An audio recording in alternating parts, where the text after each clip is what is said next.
For the first time in nearly a decade, we have halted the progress of the Iranian nuclear program. It's been almost a full year since the president made that announcement, as Iran and 6 leading countries cemented a deal that would freeze the country's nuclear program in exchange for some sanction relief. That deal was meant as a stepping stone for a more comprehensive nuclear agreement, but after multiple rounds of talks and one deadline extension, that agreement still looks as elusive as ever, and time is running out. International negotiators have just one more summit in Vienna Tuesday to strike an accord before the November 24th deadline, and a lot of issues are still standing in the way. The West wants to push back Iran's potential to develop a nuclear weapon and subject the nuclear program to increased scrutiny. For its part, Iran doesn't want to scrap any part of the nuclear program that's consumed a lot of the country's money, time, and national pride. But it's also unlikely that either side wants to give up on the talks. The New York Times notes the failure to come to an agreement could have disastrous political consequences in Iran, weakening moderates and energizing hardliners. The most likely outcome is another deadline extension, which would buy both sides more time to reach an agreement. But the world won't wait for a nuclear deal forever, and another round of negotiations faces new political challenges. Chief among them is the newly elected Republican Congress.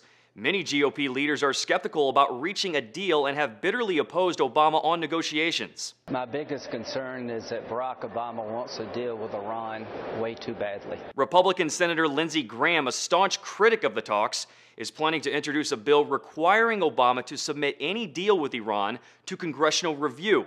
It's unlikely to go anywhere in the current democratically held Senate, but a GOP-controlled Senate would be a different matter entirely.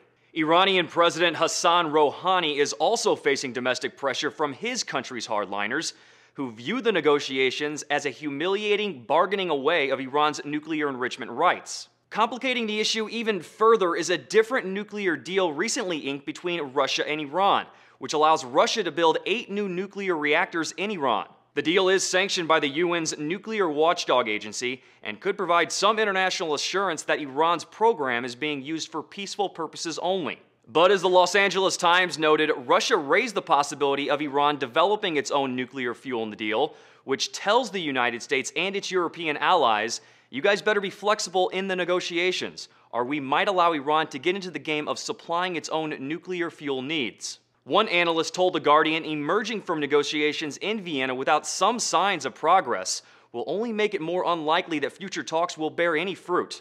If you put this off 6 months, does Obama come back stronger, able to deliver a deal? Does Rouhani? No. My hope is that at the last moment they stare into the abyss and realize the consequences of not doing a deal now are very, very bad.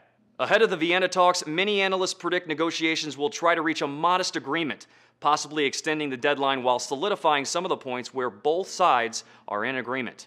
For Newsy, I'm Jay Struberg.